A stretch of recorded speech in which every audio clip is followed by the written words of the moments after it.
espíritu de la tiniebla.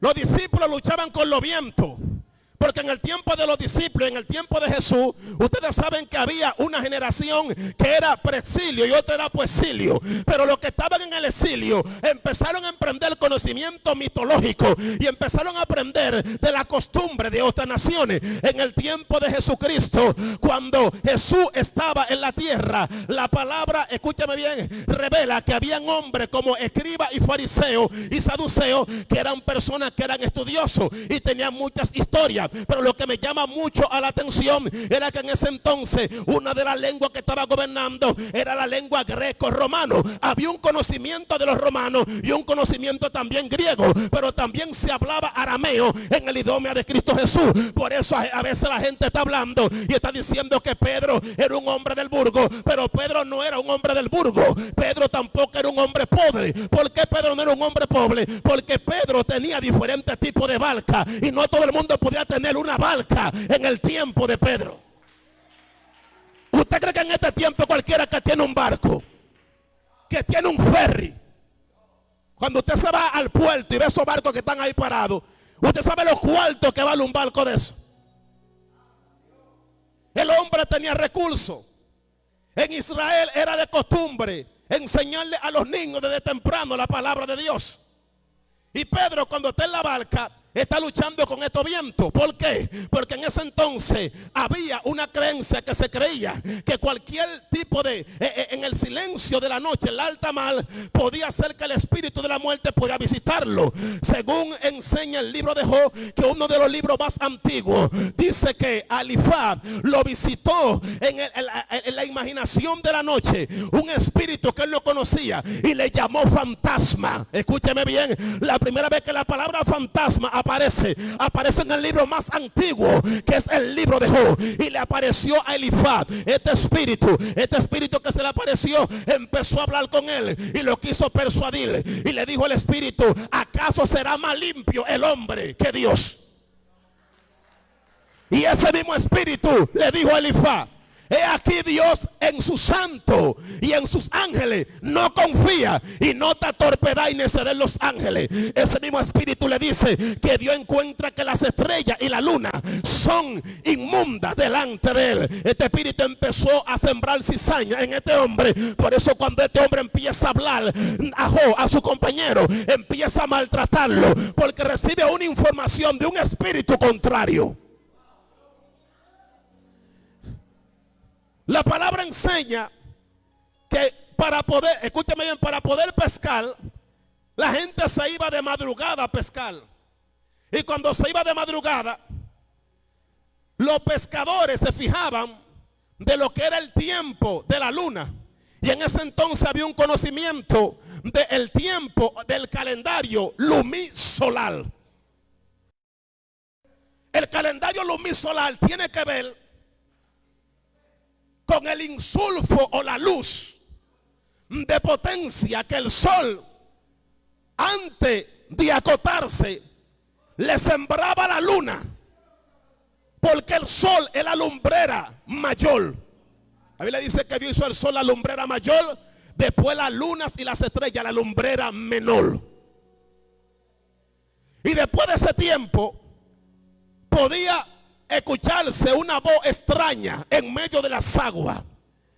Cuando el ángel de la muerte, algunos mitológicos conocían como el espíritu de Poseidón, o el espíritu que gobernaba, que tenía fuerza sobre las aguas del mar, los discípulos tenían miedo porque pensaban que había que hacer un sacrificio y había que tirar a uno de la barca, y entonces ellos estaban asustados. La palabra revela que Cristo estaba durmiendo en la popa de un cabezal. Lo que me llama la atención es que la palabra popa empieza con la primera y termina con la última letra de la abecedario o alfabeto hebreo, que empieza con la alef y termina con la atá. Y cuando usted empieza a estudiar la primera letra, la palabra ale significa principio, significa génesis, significa semilla, descendencia, significa cabeza, caudillo y genealogía. Pero la palabra atá significa el final, el fin, llegar, tener éxito. Lo que Cristo está diciendo: mientras ustedes están turbados, mientras ustedes están confusos, yo hace tiempo que llegué al principio.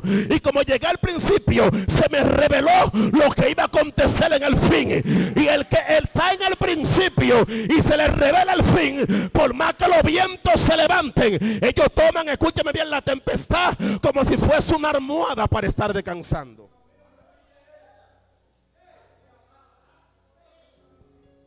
Lo que pasa es que hay mucha gente que no tienen principio, por eso no conocen su final.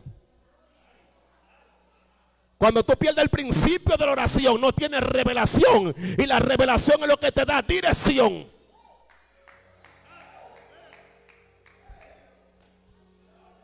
Los discípulos están luchando, porque en Israel conocían el viento como el viento vendavel.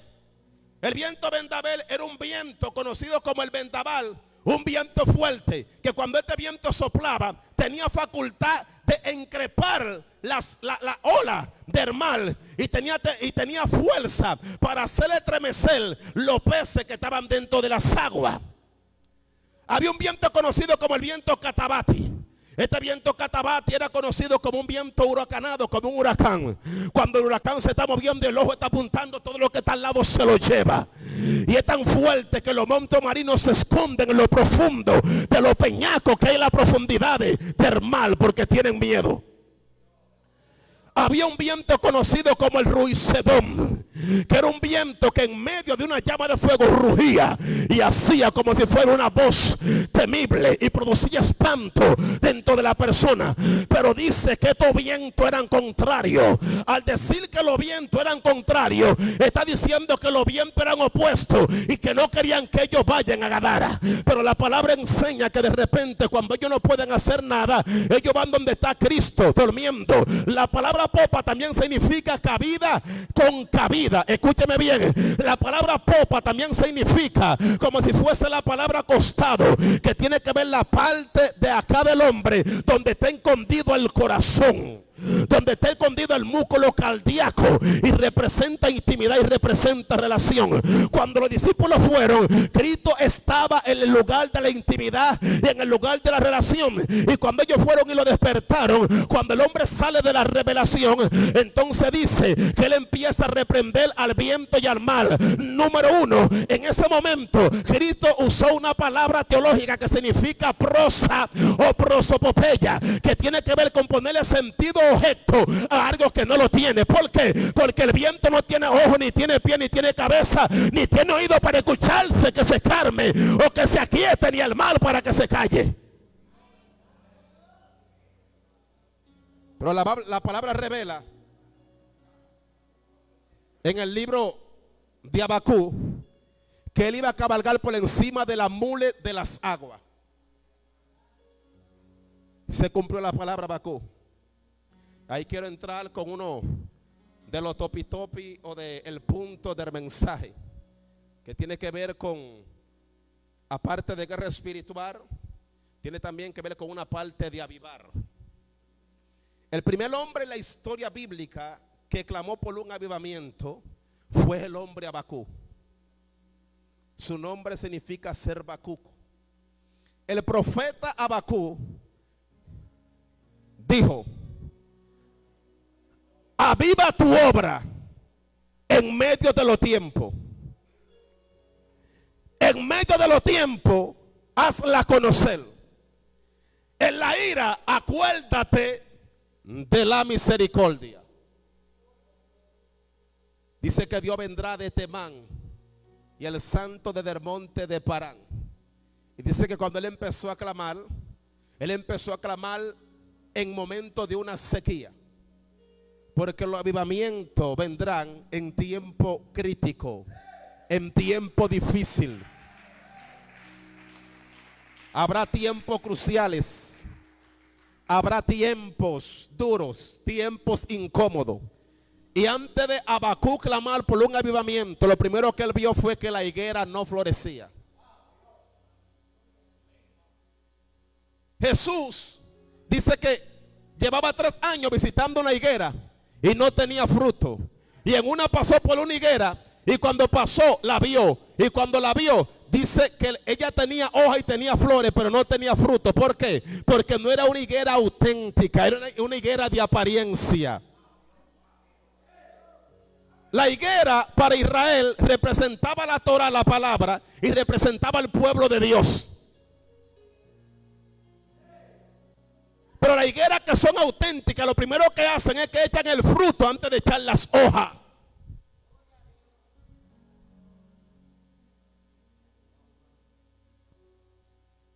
Habacuc dice, aunque la higuera no florezca, aunque falte el producto del olivo. Cuando él dice, está escaseando el producto de la higuera, está diciendo, no hay para sustentar el vientre, no hay para alimentarse. La gente estará enflaquecido, pero falta el producto del aceite, porque si no hay pan y hay aceite, todo está bien, porque a causa de la unción el yugo se va a pudrir, pero no hay aceite para que el yugo se pudra.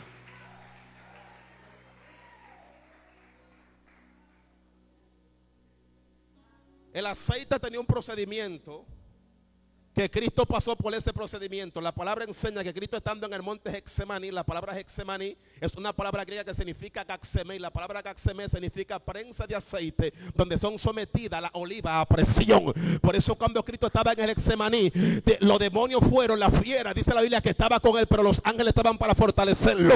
Y la palabra dice que mientras lo estaban sometiendo a presión, la presión era tan fuerte que él decía, Padre, si es posible, quita de mí esta copa, pero que no sea como yo, sino como tu voluntad.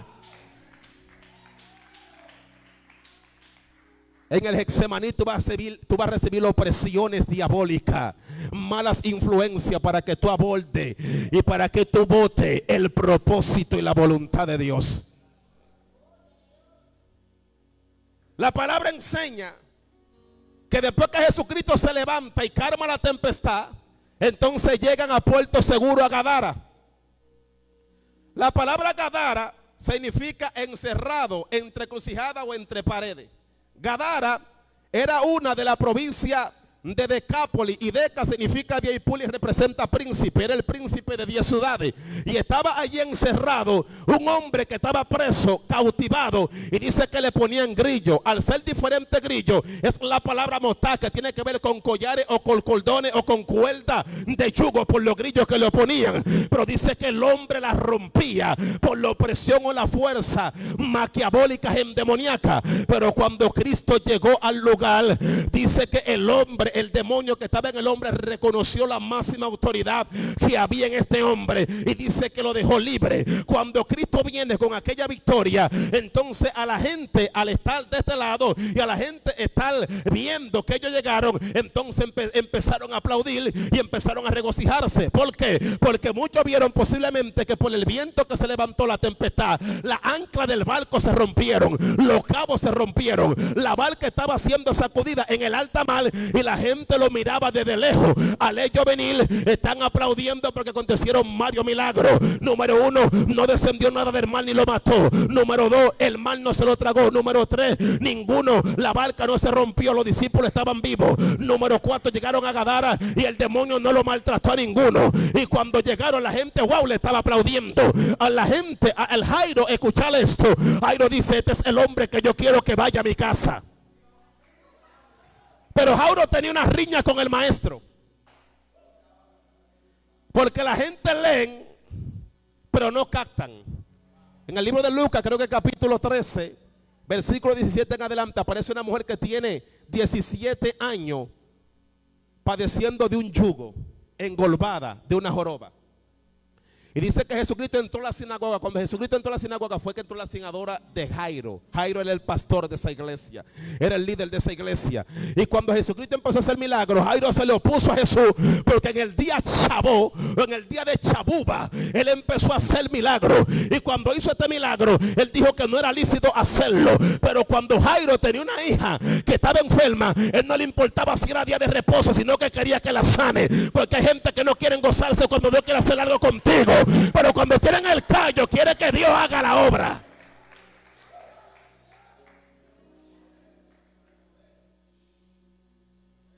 Y el segundo mandamiento es amar a tu prójimo como a ti mismo, que tiene que ver con primeramente ver la propiedad de él para que la vea luego en ti.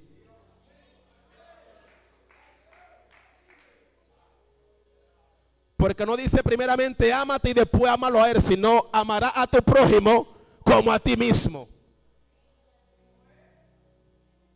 Entonces, cuando Cristo llega al lugar, dice que Jairo cuando va con un criado, va con una persona al lado. Y mientras el criado está al lado, está como cuando una garrapata se le pega a un perro. Porque hay gente que encuentran al milagro, encuentran al maestro primero que la mujer del flujo, pero primero la mujer se lleva el flujo que lo primero que lo encontraron.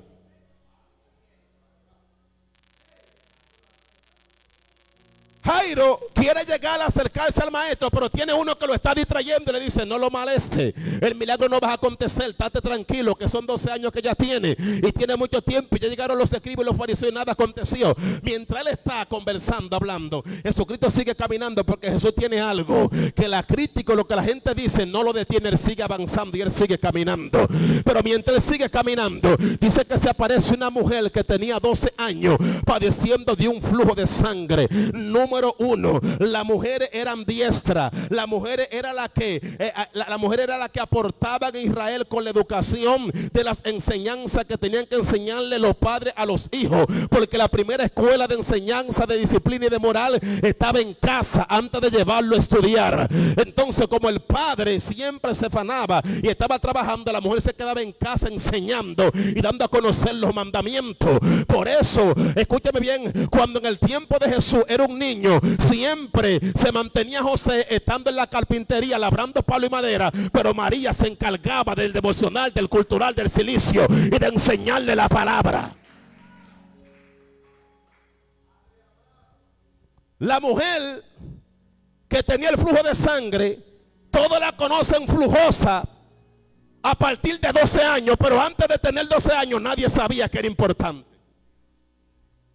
Dice que la mujer tenía muchos bienes, tenía muchos recursos. Una persona con bienes en Israel estaba apta para estar en los buenos estudios y en estudios de la Torá, de la palabra profundo. Escúchame bien, en Israel los niños lo ponían a estudiar la Biblia de 5 años a 7 años. Después que tenían 7 años, de 7 años le llevaban al libro de los profetas hasta los 14 años. Y cuando llegaban a los 14 años, lo ilustraban hasta los 27 años, que es el tiempo del turno de Jeremías, cuando él dice: aquí yo no sé hablar, porque todavía no era una persona madura, preparada, capacitada para entrar en el tiempo de la enseñanza profunda. Pero enseña algo profundo la palabra, y la palabra enseña que esta mujer dice: si tan solo yo tocara el borde de su manto. Primer principio, la Biblia dice en el libro de Job que todo lo que Job aprendió eran solamente los principios del borde de su camino. La Biblia dice que Dios le dice a Moisés: dile a los sacerdotes que se hagan un vestuario, y en el vestuario se hagan un manto, y el manto tenga 4 esquinas, y en la esquina escriban los mandamientos, la mibó o los sisí, que eran 613 leyes que tenía el manto puesto. Pero en el manto también escribían toda la victoria con los hechos potentosos que el Señor hacía. El manto tenía una esquina, en una esquina tenía un número 6. En una esquina horizontal y vertical tenía un número 9. En la otra esquina tenía un número 11. Cuando usted lo suma en la gematría bíblica, le da un número de 26. El número 26 era el número del tetragramatón, que representaba el nombre original de Yahweh, que solamente el sumo sacerdote una vez al año lo podía pronunciar entrando en el lugar santísimo. Y para pronunciarlo tenía que jugarse la boca 7 veces antes de pronunciarlo.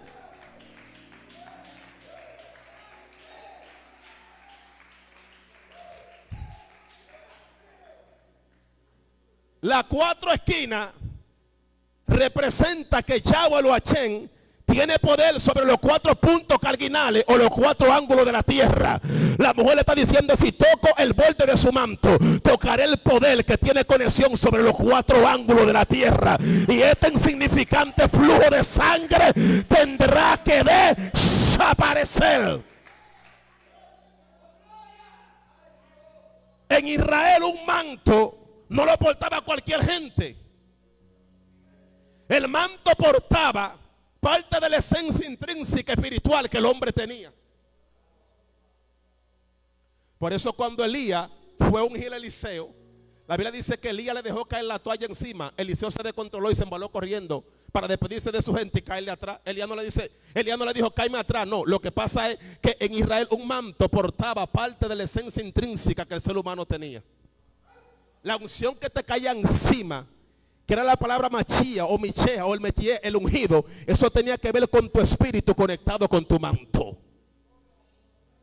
Por eso en muchas ocasiones donde Cristo iba, la gente le esperaba para que solamente él camine y todos tocaban su manto y eran sanos. Porque si tocaban el manto, tocaban el interior profundo de lo que él se ganaba en el secreto.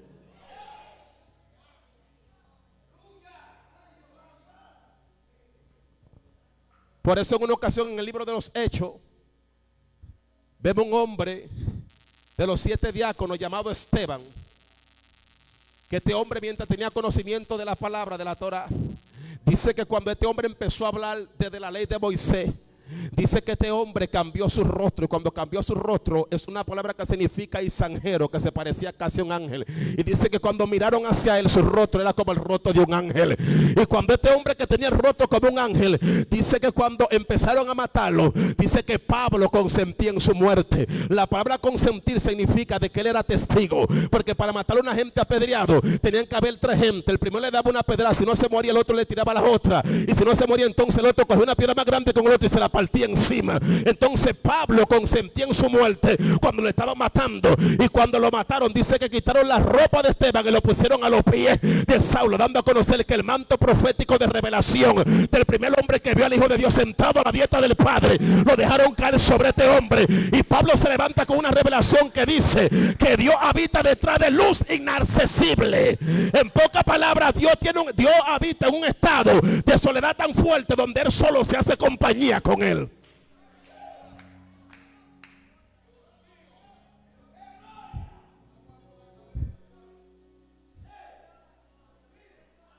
Entrando en el mensaje, ahora vamos a tocar la parte de avivamiento. La Biblia dice que Pablo habla con un hijo en la fe, Timoteo.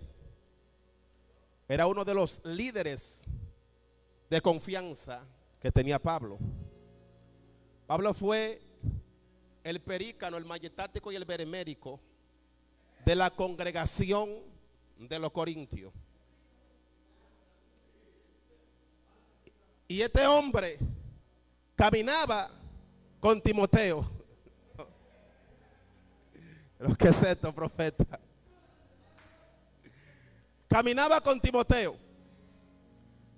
A Timoteo, él le dice: aviva el don que hay en ti, que te ha sido dado por la imposición de las manos. Pero hay gente que no saben qué tipo de don tenía Pablo dormido, Timoteo dormido. Y él le dice: entre tanto que vaya a ti, ocúpate de la enseñanza, de la exhortación, de la palabra. Timoteo estaba descuidado en la enseñanza, en la predicación y en la exhortación de la palabra. Entonces Pablo lo está volviendo a lo que Dios le dijo a Josué: mira que te mando que te esfuerces, que sea valiente, no se aparte de tu boca este libro de la ley, y en él medite de día y de noche. Timoteo no estaba meditando en esta palabra, en estos mandamientos. Y él le dijo: te encadezco que avive el don de leer la Biblia, el don de la enseñanza, el don del discipulado, el don de los estudios bíblicos. Porque los estudios bíblicos, la gente casi no va a los estudios bíblicos, y las sillas están blancas porque la gente no quiere ser enseñado, ni preparado, ni entrenado, ni discipulado.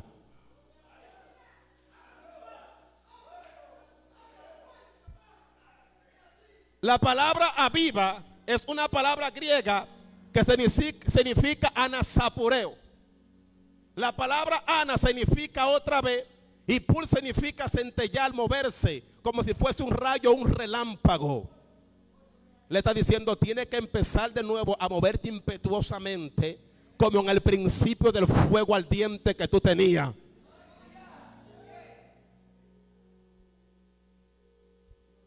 Es como la palabra bojean que le dieron a Jacobo lo llamaron hombre del trueno.